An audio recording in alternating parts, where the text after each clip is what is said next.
नमस्कार दोस्तों, आज की इस वीडियो में हम लोग प्राचीन भारत के इतिहास के टॉप 25 प्रश्न को देखेंगे जो कि मोस्ट इम्पोर्टेंट प्रश्न है। और साथियों जानते हैं एग्जाम में यहीं से प्रश्न बनते हैं।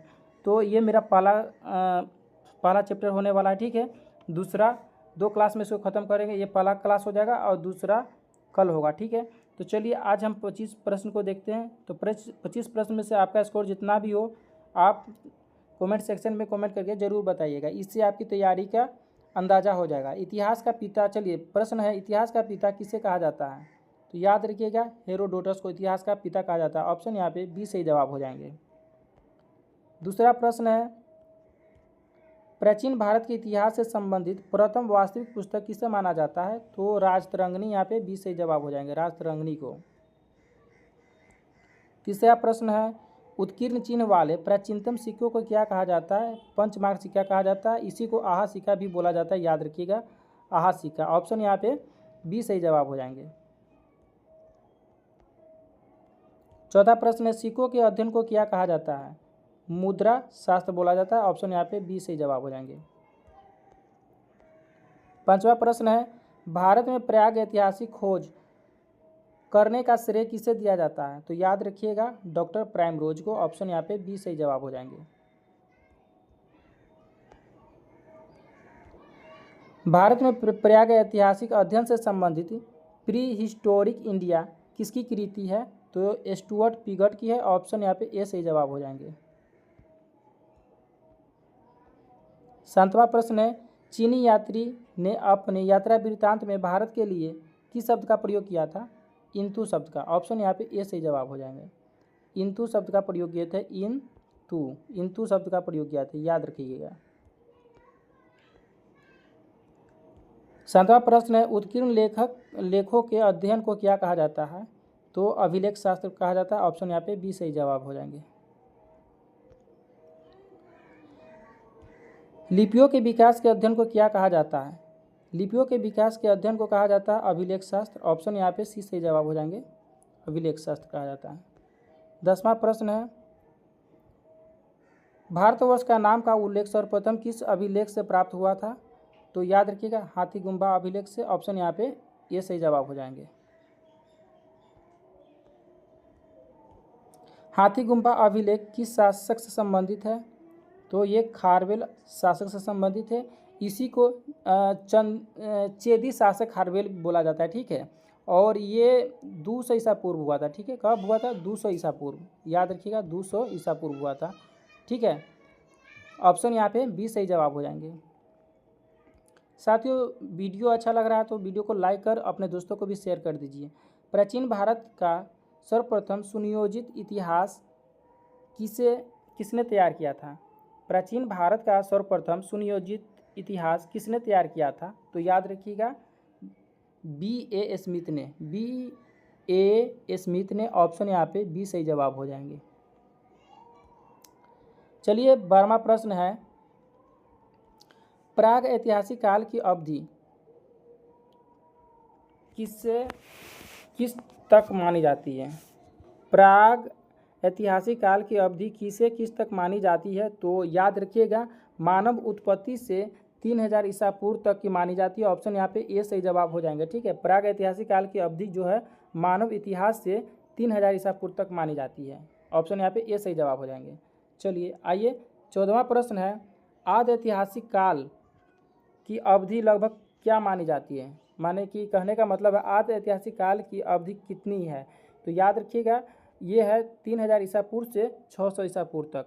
3000 ईसा पूर्व से, ऑप्शन यहाँ पे बी सही जवाब हो जाएगा, 3000 ईसा पूर्व से 600 ईसा पूर्व तक आदि ऐतिहासिक को, ठीक है। और आइए ऐतिहासिक काल की शुरुआत लगभग कब मानी जाती है? ठीक है, ऐतिहासिक काल की शुरुआत लगभग कब मानी गई है? तो ये मानी गई है 600 ईसा पूर्व। ऑप्शन यहाँ पे सी सही जवाब हो जाएंगे।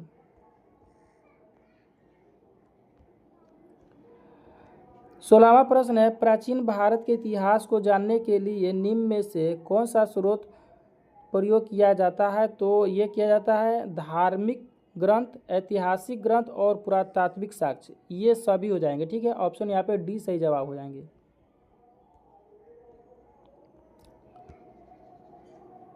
ये है 17वां प्रश्न। ब्रह्म लिपि को सर्वप्रथम किस विद्वान ने पढ़ा था? ब्राह्मणी लिपि को सर्वप्रथम किस विद्वान ने पढ़ा था? तो याद रखिए जेम्स प्रिंसेप ने। किसने पढ़ा था? जेम्स प्रिंसेप ने। ऑप्शन यहाँ पे ए सही जवाब हो जाएंगे। जेम्स प्रिंसेप ने पढ़े थे। और कब पढ़े थे? याद रखिएगा 1837 ईस्वी में। कब पढ़े थे? 1837 ईस्वी में, याद रखिएगा। ठीक है, चलिए 18वां प्रश्न है। भारत के प्राचीनतम ग्रंथों के संकलनकर्ता किसे माना जाता है?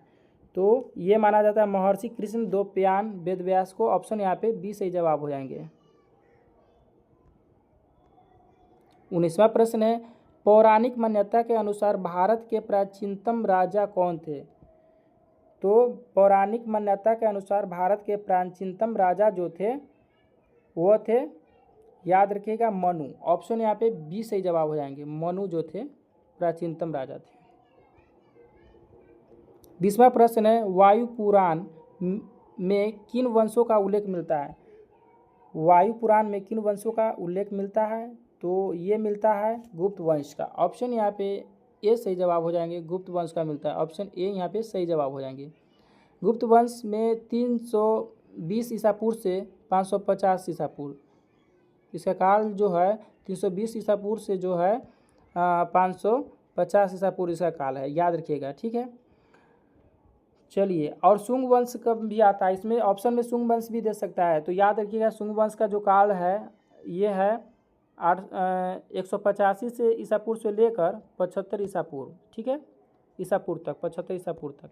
चलिए आइए देखते हैं 21वां प्रश्न है। कौटिल्य के अर्थशास्त्र से किस वंश के इतिहास की जानकारी मिलता है?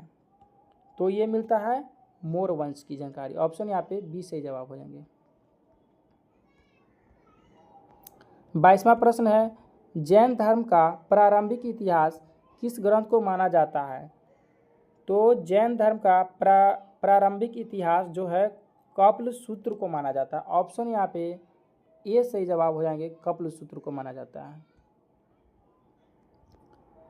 चलिए 23वां प्रश्न है। भारतीय पुरातत्व सर्वेक्षण ASI किस मंत्रालय के अंतर्गत आता है? तो ये संस्कृति मंत्रालय के अंतर्गत आता है। ऑप्शन यहाँ पे बी सही जवाब हो जाएंगे। Option B. चलिए 24वां प्रश्न है। इतिहास के कालक्रमिक विवरण को अंग्रेजी में क्या कहा जाता है? तो इसे क्रोनोलॉजिकल डिस्क्रिप्शन कहा जाता है। ऑप्शन यहाँ पे बी सही जवाब हो जाएंगे। लास्ट प्रश्न है। इतिहास के साक्ष्य उपलब्ध किंतु अपठनीय होने वाला काल कौन सा है? यानी लिखित साक्ष्य तो है लेकिन अपठनीय है, लिखा गया है लेकिन अपठनीय है। किस काल का है? तो यह है, याद रखिएगा, आदि ऐतिहासिक काल का है। ऑप्शन यहाँ पे बी सही जवाब हो जाएंगे। और आदि ऐतिहासिक काल कब से कब तक था? तो याद रखिएगा 3000 ईसा पूर्व से लेकर, ठीक है, 600 ईसा पूर्व तक, 600 ईसा पूर्व तक। तो चलिए, उम्मीद करता हूँ वीडियो अच्छा लगा होगा। लाइक कर दीजिए और अपने दोस्तों को भी शेयर कर दीजिए। दूसरा क्लास कल आएगा। ठीक है।